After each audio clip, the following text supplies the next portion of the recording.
Hey everyone, welcome back to Spoiler Alert. I'm Dr. Darin Detwiler. I'm Callin Godson-Green. Excellent. And we have traveled from the East Coast and me from the West Coast. We're here in Cleveland, Ohio for the International Association for Food Protection, or IFP conference. And, my last big exotic trip was Mexico City. Ooh. And you know who I met up with in Mexico City? Who? Spoiler alert, our guest, Quincy Lissaur. Welcome.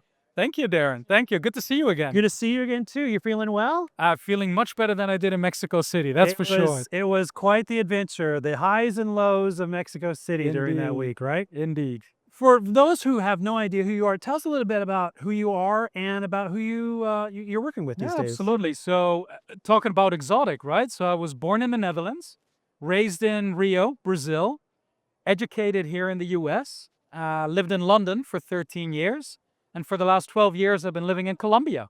So, nowadays, I'm based out of Medellin, Colombia.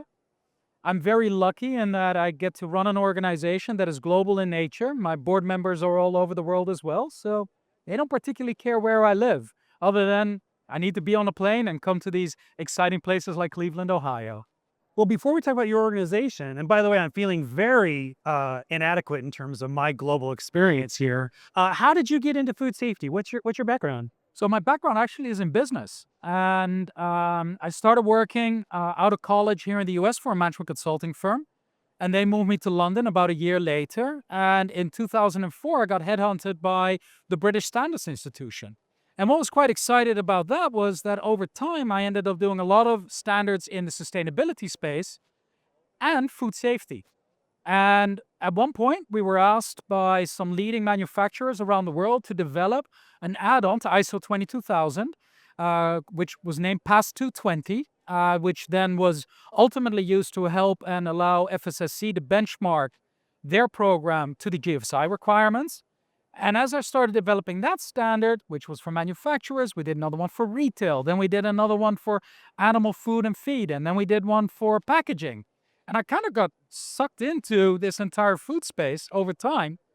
And by 2012, when I left, I did a piece of work for the Chartered Institute of Environmental Health. And all of a sudden, I got this organization called SSAFE, who I'd done some of this standards work with, knocking on my door to say, hey, we're looking for a part-time executive director. Are you interested? I said, sure, but I may be moving to Colombia. And they're like, Colombia, South Carolina? I'm like, no. Colombia, South America. There is a South in there. And they said, well, look, our board members are all over the world, so it doesn't really matter where you're based. But because we partner a lot with organizations that are based in the US, in Europe, and in Asia, we do need you to travel a lot. And since 2013, I've been the executive director of this organization. Let's talk about SSAFE. Let's talk about this organization. What exactly does SSAFE do? So SSAFE really works on emerging issues that affect the safe supply and trade of food around the world. It emerged out of the avian influenza crisis in 2003 when Cargill, Keystone, and McDonald's couldn't ship cooked poultry out of China into Southeast Asia, Japan, and South Korea, even though they were supposed to, because if you cook poultry at 68 degrees for 30 seconds or more, there are no remnants of avian influenza, and therefore it should be able to be traded. And it says so in the standards of the World Organization of Animal Health. But the countries weren't adhering to it. So a couple of leading lights in the industry, Mike Robach and Dick Crawford, flew to Paris, met with Dr. Bernard Vallat, the Director General of OIE at the time, now WOA. And he said, look, I'd love to work with you guys, but I can't just do work with one or two companies. Why did you start thinking about setting up a public-private partnership to bring together the private sector with the public sector, with intergovernmental organizations, academia, and NGOs to work on these types of emerging issues? And that's exactly how the organization was founded. 23 years on, we still do the exact same. So we identify these new and emerging issues. We then have dialogue with FAO, who we have an MOU with, WOA, World Trade Organization, Codex Alimentarius, some cases FDA, USDA, and say, okay, we're seeing this problem. Are you seeing this too? How can we work together to resolve it? And that's really what we do. I think of things like in gears, right? The political side of things, very slow moving. A lot of interruptions. Industry, faster, but sometimes consumer preference, consumer behavior, consumer demand might even be faster. I'm imagining that this idea of public-private partnership is to kind of balance the demands of these different speeds. Absolutely. And not only the speeds, but also making sure that we bring everybody together. That really is the core thing, because we cannot do these things alone. If you look at my membership, there are 12 of the largest food businesses in the world. So from Cargill and OSI at the front end of the food supply chain with farmers and farming ingredients, to ingredient suppliers like Givaudan and Kerry, to large manufacturers, Nestle, Danone, Mars, PepsiCo, Coca-Cola, to then finally to the consumer end with McDonald's and Compass Group. They all realize that if they have a problem in their part of the supply chain, it isn't limited to them. It is across the entire food supply chain. And therefore, by working together, we are stronger and we can solve these problems better.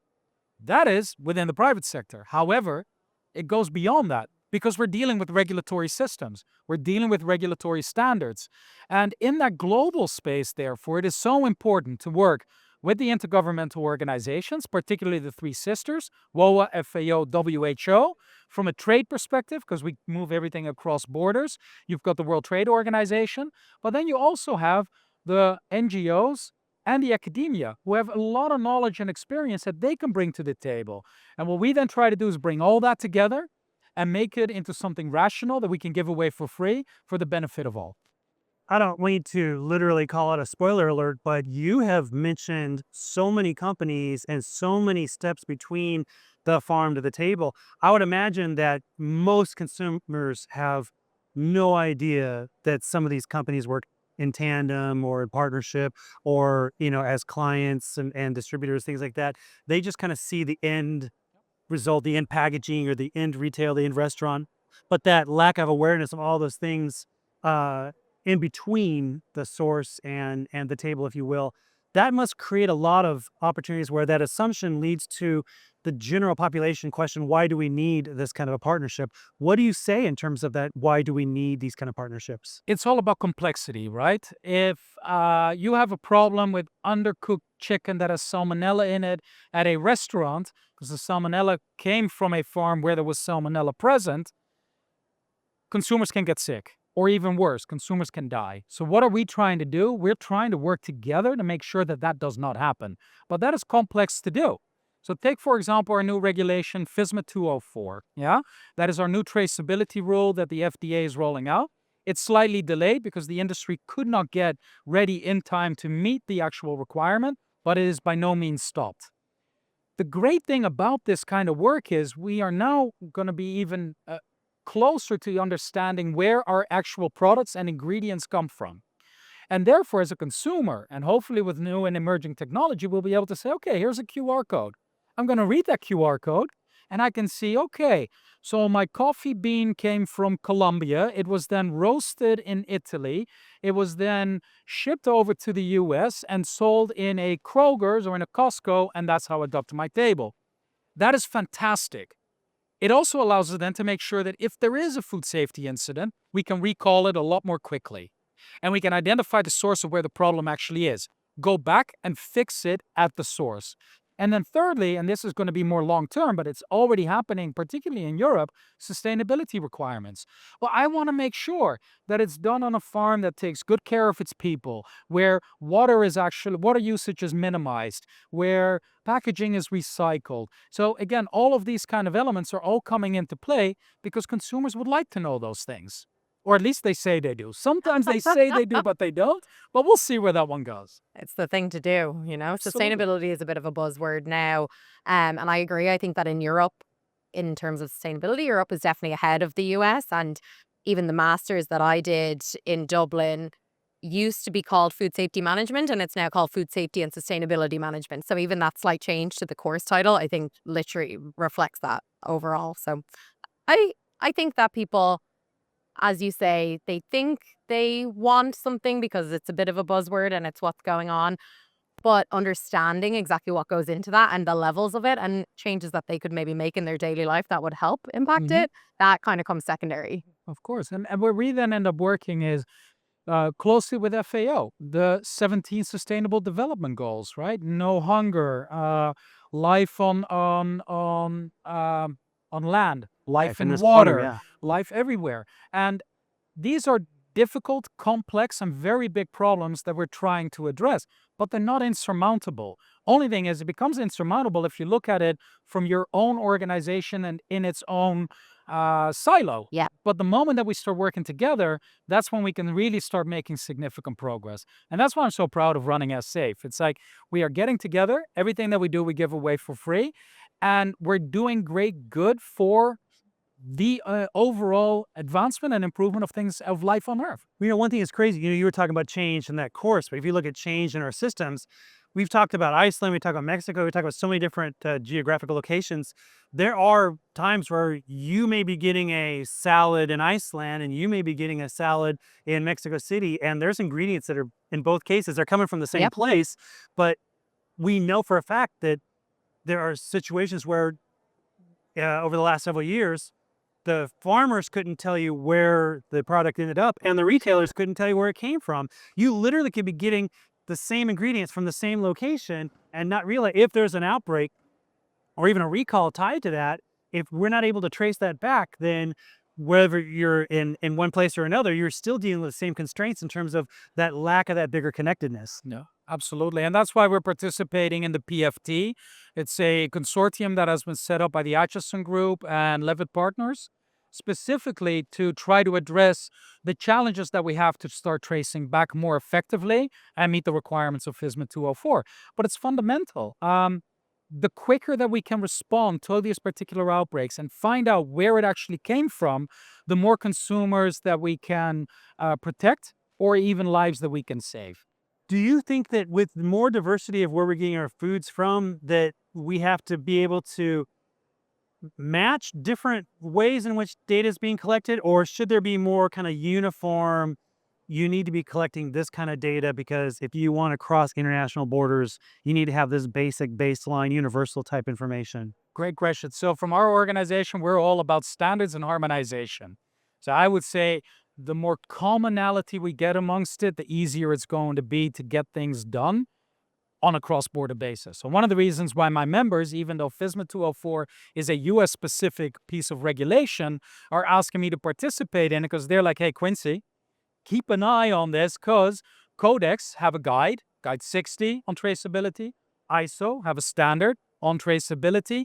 It is global. And when more than 60% of our food supply here in the US comes from outside of the borders of the United States, the more that we harmonize and the more that we standardize, the better it's going to be. So long as the data is accurate, so long as the data is interoperable. And that is one of the things that we need to make sure that we do as an industry. Well, and we have to look at data in terms of not only like the technology, but I would imagine too that politically, there are a lot of political forces right now, whether we're talking about the difference between being part of the United Nations or being part of the European Union or being, having this agreement or the tariffs or isolationism, the idea that, like, for instance, right now, Canada is looking at becoming more independent with some of their produce, being less dependent on getting it from California and Mexico. There's other countries. We looked at Brexit, for instance. Yeah. How is that going to play out? And there are going to be those changes, economic and political, that I think most consumers are not going to pay attention to, but the industry has to be flexible and has to have that support in order to meet those changing demands and realize that that change may be for a long while, it may be for a short while, but we still have to deal with these changes. Is that something that your organization looks at in terms of being able to weather these global political issues and not, we mentioned bird flu and the pandemic, but even, changes in politics? Absolutely. Guess where our next board meeting is going to be? In Switzerland, a couple of days at Nestle, and then one full day at the WTO, at the World Trade Organization, because we know that disruptions in supply can have significant negative impacts, not only financially, but also where am I going to get my supply from? As a result of prices going up through tariffs, what is that going to do to fraud? Is that going to increase fraud? Are people then going to try to do things to our food supply in order to try to commit terrorist acts, right? So that's where we get into food defense. That whole space of food integrity is fundamental for us to be able to make sure that the consumers are safe, that our products are good, that they are nutritious, and that supply chains are actually stable, ultimately also driving food security. Because again, where we have an abundance of food supply in certain parts of the world, there's still a lack of food supply in other parts of the world. And what we want to try to do, even though over the last 50 to 100 years, everything has gotten better. And generally, if you look at the numbers, everything is going up and up and up in terms of improvements. We're still not there where we want to be in order to really protect the humans worldwide. I'm glad you brought up food fraud. Do you think about food fraud ever? Unfortunately, yes, but I do feel like the layman doesn't. Like TASIP and VASIP were massive components of my studies. So yes, and I actually think, if you recall the strawberry incident in Australia where there are people picking the strawberries or putting little needles in them, that was really massive in Ireland because obviously half of Ireland's population moves to Australia. So it was something that we focus a lot on. Yeah, but I don't think that consumers ever think about like terrorism in terms of food, that bioterrorism at all in that way. Yeah, it's amazing when you look at how, because of the nature of our food supply, it just invites opportunity for an economic opportunity, if you will, for whether it's counterfeit, fraud, intentional mislabeling, or we even see with cybersecurity the idea Yeah. of operational technology and information technology. And so, are you talking about these ranges of fraud and bioterrorism and cybersecurity issues on a global sense within your organization? Absolutely. So when GFSI came out with their requirement that you need to do a vulnerability assessment and prepare a mitigation plan, nobody knew how to do it. So SSAFE stepped in and developed a free tool available in 10 different languages. You can download it from our website to help you undertake, through a series of 50 questions, a vulnerability assessment and prepare your own mitigation plan. But we continue to talk about fraud because fraud hasn't gone away. We've been talking about it here at IAFP in one of the PDG groups yesterday. And consumer expectation keeps on increasing. I'll give you a great example. Organic or non-organic is an area where we're seeing significant growth in terms of fraud, but even in plastics. So I'll give you a great example. We're trying to drive towards recycled plastics, and that is great. However, the cost of recycled plastic is higher than virgin plastic. So now we're starting to see virgin plastic being called recycled Yep. plastic, even though it isn't. Nothing to do with food safety, but still, from a fraud perspective, are we meeting what the customer or the consumer is actually expecting? And whether that is for economic gain or otherwise, it is the wrong thing to do. And that is what my members definitely try to work on so hard, to try to make sure that ultimately the consumer is protected from a safety perspective, but also from an expectation perspective, and that they get what they say they're supposed to be getting. Well, that kind of shades of reputation, whether you're talking about food safety or food fraud or the plastic, which may not necessarily fit in those categories. It all comes down to, if a company is saying they do this, but they don't do this, then how does that play out in terms of our bigger reputation? And we know that a lot of different digital solutions that people are using to collect data, to be 24/7 monitoring different things, it's not purely for their internal satisfaction. It is for this idea of being able to put their money where their mouth is, in terms of, we are working towards being able to have transparency with our reputation. What do you see in terms of how tools are being used in terms of the reputation space? To be honest, I think that consumers, you kind of alluded to this, they want more and they're asking for more. And I actually think the example of organic versus non-organic is a perfect example. It's increasing in trend or popularity almost because people are becoming more aware of it and they think they deserve better. And, sometimes there might even be an education, there definitely is actually an education perspective into that, in that maybe consumers don't understand even what organic is, but they feel like it's better and they deserve better. So that's why they're going to choose organic. They don't understand the different farming practices or what it involves, but it's kind of reinforced that consumers want more and want to see more and are asking for more. So, we've talked to a few people that work kind of at the end of the supply chain, direct to consumer, and they are talking about how, consumers are asking more questions. They're coming in, they want to know where things came from, and they're not willing to kind of just take what they can get. They have so many options now as well. So they can say, like, I'm not going to shop here anymore. I'm going to go here instead, or I'm not going to buy this brand. I'm going to go to there instead, because they deserve, and they do deserve to know what's going on and what they are eating and buying for their families. So I think too how there are bad actors whose actions will undermine the good actors because people will lump them all into the same category, yeah. right? It's not just these people that do this. Oh, everyone in the organic space, you Yeah. can't trust them, right? You don't want that, especially if you're the ones out there proving that here are the standards that I am transparent and I uphold, and you should, But I think that it's problematic for you to convince a consumer trust them, not them. Yeah. You don't want to say that, but that's kind of the reality out there in terms of the challenges. And we come back full circle to where we started this conversation, Darin. It's all about together we are stronger. Yeah. Yeah. A problem for one is a problem for all, right? You got an outbreak in peanut butter, the entire peanut Yep. butter market is going to collapse. Definitely. Right? Very good actors in the supply chain wasn't part of their sourcing. Yeah. But guess what? Everybody was unable to sell any peanut butter. And we see this over and over again. Jack in the Box. It wasn't just that company. It was all other hamburger companies saw a dip. Chipotle. It wasn't just that Mexican restaurant. It was all Mexican restaurants. The lettuce, the recurring lettuces. It wasn't just those companies at the heart of it. It was anyone that was selling leafy greens. Because again, I don't know where this comes from. I just got it from the store, and it falls in that category. So I'm going to avoid all of this. And I thought it was interesting when, with the lettuce example, for a while there, the FDA was, oh, well, we can't tell you who to avoid, but just avoid everyone that was coming out of this geographic location. Well, I guess that's better than avoid everything. Yeah. But we do that kind of trust thing in terms of, fool me once, shame on you, but fool me twice, shame on me. I'm going to be observant and cautious about everyone, kind of thing. And you brought up some pretty big names.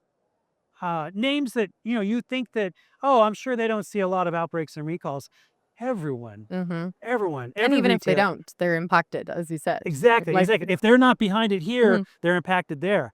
And, we talked to some retail experts, and, sometimes you'll hear, oh, there's this recall with this store. It's like, okay, the product was sold there, but it's not their fault. But there's also times where it's this product, but it's actually not the manufacturer's product. It's what happened after it was distributed. So fraud can happen anywhere. Outbreaks and recalls, the cause of it can happen anywhere along the lines. But that partnership kind of allows us, I would imagine, to be able to say, we're looking at this from every point along the journey. Yeah. And Darin, look, this is what we do. We work in a pre-competitive space, right? I've got Coca-Cola sitting next to PepsiCo at my table, right? We're not talking about competing. They compete very hard in the marketplace, but they also recognize they both have very good food safety and quality programs, and they can learn from each other in that pre-competitive space. And that is fundamental. And not just that.